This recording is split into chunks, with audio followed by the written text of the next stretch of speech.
Nadie imaginaba que aquella joven y refinada princesa europea, educada entre lujos, arte y filosofía, acabaría vagando por los pasillos de un castillo, hablando sola, acariciando las paredes y repitiendo los nombres de los hombres que la traicionaron.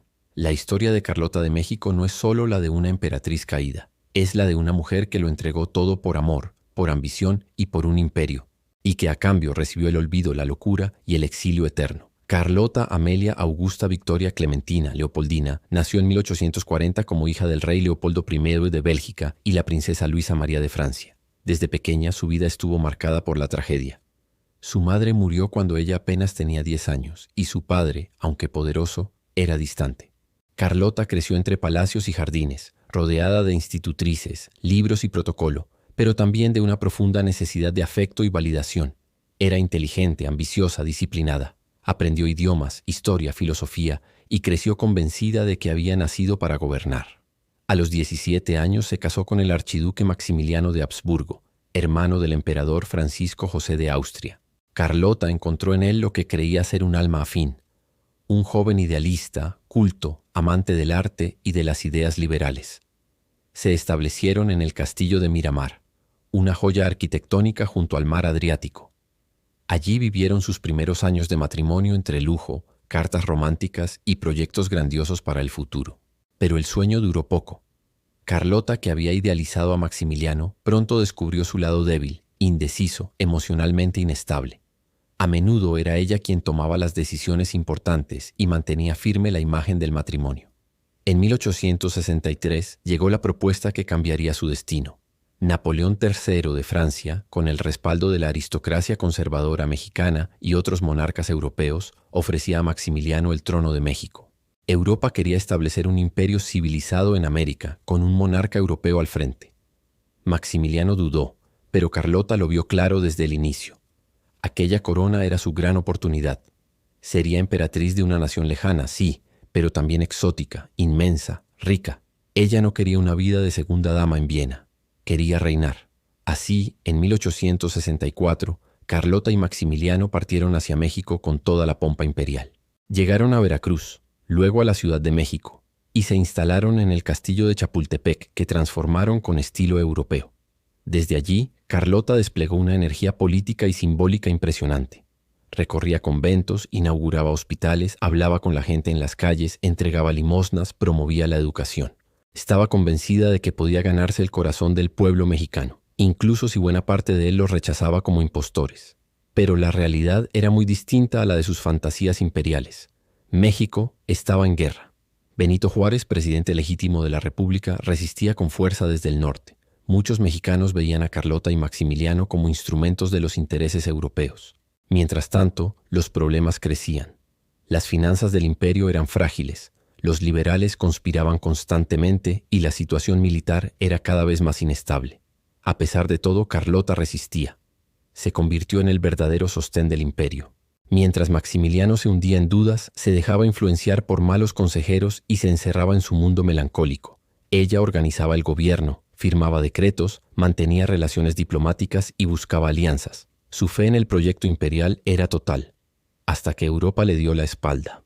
En 1866, Napoleón III, presionado por los Estados Unidos, que acababan de terminar su guerra civil y amenazaban con intervenir, decidió retirar las tropas francesas de México. Sin ese respaldo militar, el imperio de Maximiliano estaba sentenciado. Carlota entró en pánico.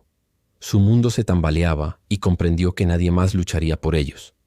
Decidió entonces hacer lo impensable, viajar sola a Europa para convencer a los poderosos de salvar el trono. Dejó México entre lágrimas, prometiendo volver con ayuda. Llegó primero a París y suplicó ante Napoleón III, quien la recibió con cortesía, pero frialdad. No hubo ejército, ni dinero, ni apoyo, solo palabras vacías y miradas condescendientes. Carlota, herida y humillada, viajó a Roma para implorar apoyo espiritual al Papa Pío IX, pero tampoco lo encontró allí. A esas alturas, algo dentro de ella comenzaba a romperse. En Roma comenzaron los primeros signos claros de desequilibrio. Empezó a sufrir episodios de paranoia. Creía que querían envenenarla, se negaba a comer, cambiaba de habitación constantemente, lloraba sin control. Se dice que una noche, sola en los pasillos del Vaticano, gritaba el nombre de Maximiliano mientras golpeaba las paredes. En otra ocasión se encerró durante días sin permitir que nadie la tocara. Su mente, desgastada por el estrés, la traición y la impotencia, colapsó. Mientras tanto, en México, Maximiliano, ya sin apoyo europeo, fue capturado por las fuerzas republicanas en Querétaro. Fue juzgado y condenado a muerte. El 19 de junio de 1867 fue fusilado junto a sus generales Miramón y Mejía. Murió con dignidad, según relatan los testigos, pronunciando palabras de perdón y lealtad a México. Carlota nunca recibió de forma directa la noticia de su muerte. Su familia, al ver su estado mental, decidió ocultárselo.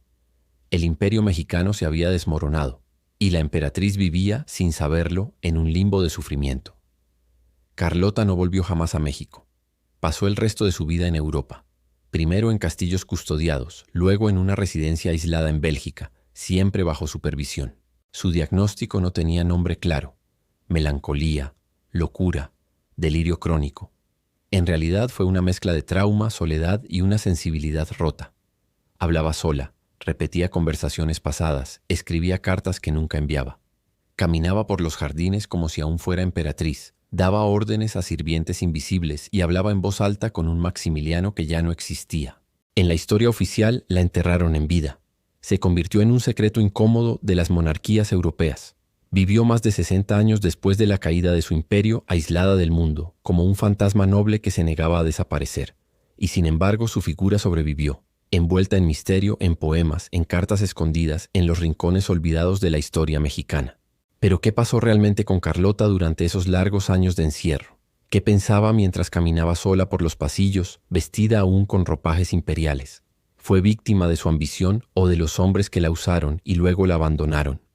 Carlota de México, la emperatriz que perdió su corona, no solo perdió un trono, perdió su propia mente y con ella una vida que pudo haber sido brillante. Después de que su esposo Maximiliano fuera fusilado en 1867, su mundo se derrumbó por completo. Nunca pudo asimilar esa muerte ni el fin de su sueño imperial.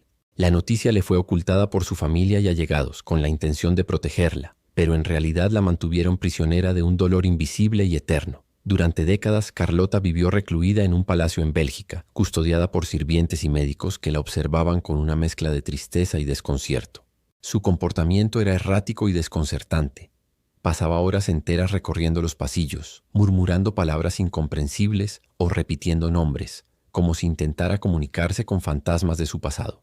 En ocasiones escribía cartas apasionadas y delirantes dirigidas a su difunto esposo o a líderes políticos que ya no tenían poder alguno. Los testimonios de la época la describen como una sombra de la mujer que fue. A veces, en momentos de lucidez, se vestía con sus trajes imperiales y posaba frente a espejos imaginarios, intentando aferrarse a una dignidad que el mundo le había arrebatado. En otros momentos caía en ataques de pánico, afirmando que la seguían, que querían matarla o envenenarla, síntomas claros de una mente rota por el trauma. La enfermedad de Carlota se convirtió en una especie de tragedia silenciada. La familia real belga y austriaca hicieron todo lo posible para mantenerla alejada del ojo público, tratando que la locura no empañara el legado de los Habsburgo. Pero Carlota misma parecía vivir en un limbo donde pasado y presente se confundían, donde su identidad como emperatriz de México seguía viva y a la vez desvaneciéndose. Durante ese encierro prolongado, la emperatriz nunca perdió la esperanza de recuperar su trono, o al menos la dignidad perdida. Llegó a firmar documentos y decretos que nadie jamás leyó. Se negó a aceptar que Maximiliano estaba muerto y en ocasiones incluso fingía conversaciones con él. La realidad para Carlota se desdibujó entre recuerdos y delirios.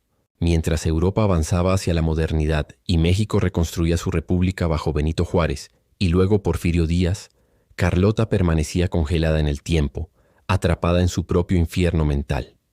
En sus últimos años apenas se hablaba y cuando lo hacía era para repetir las mismas frases sobre su amor perdido y la traición de los hombres poderosos que la abandonaron. Finalmente, la emperatriz murió en 1927, a los 86 años, casi 60 años después de la caída del imperio que tanto amó y defendió. Fue enterrada en Bélgica, en un pequeño mausoleo que contrasta con la grandeza de sus sueños y la tragedia de su vida. Su historia, llena de gloria y locura, de amor y abandono, quedó relegada a libros de historia y susurros entre expertos. Carlota de México es quizás el reflejo más cruel de cómo la ambición y la política pueden destruir no solo un reino, sino también a la persona detrás de la corona. Una mujer que quiso gobernar un imperio y terminó siendo prisionera de su mente y de un pasado que nunca pudo soltar. Esta historia no solo nos habla de una emperatriz caída, sino también de la fragilidad humana frente a la traición, la soledad y la pérdida. Carlota no fue solo víctima de la historia, sino de un sistema que la usó, la abandonó y la olvidó. Lo que hace la historia de Carlota de México tan estremecedora no es solo la caída de un imperio, sino la caída de una mujer que lo dio todo y perdió hasta su propia mente. Su vida nos recuerda que detrás del brillo de las coronas y los vestidos de gala hay humanos frágiles, con sueños, miedos y heridas que a veces ni el poder puede sanar. Carlota fue una mujer adelantada a su tiempo, una emperatriz que asumió el peso de un trono imposible en un país dividido, lejos de su hogar, enfrentando enemigos visibles y, sobre todo, invisibles. Su historia es también una historia de abandono, de cómo las ambiciones políticas pueden devorar a las personas que las encarnan. Pero más allá de la política y el drama, hay una lección humana profunda. La soledad y el dolor pueden atrapar incluso a los más fuertes. Carlota luchó hasta el final contra sus fantasmas, contra la locura que la arrastró, pero nunca perdió esa chispa de dignidad y amor por un México que, quizá, nunca llegó a entenderla. Por eso, cuando miremos a estas figuras históricas, no olvidemos la complejidad detrás de sus nombres y títulos. No solo fueron reyes, emperatrices o líderes. Fueron seres humanos con historias que merecen ser contadas con verdad, empatía y respeto. La historia de Carlota es una ventana para mirar el pasado con ojos nuevos y para entender que, a veces, los grandes dramas suceden no solo en los palacios, sino en el alma de quienes los habitan. Si quieres seguir explorando estas historias llenas de misterio, poder y humanidad, suscríbete y acompáñanos en este viaje a lo desconocido. Porque en Terribles Historias de Reinas del Pasado, no solo contamos la historia, la sentimos.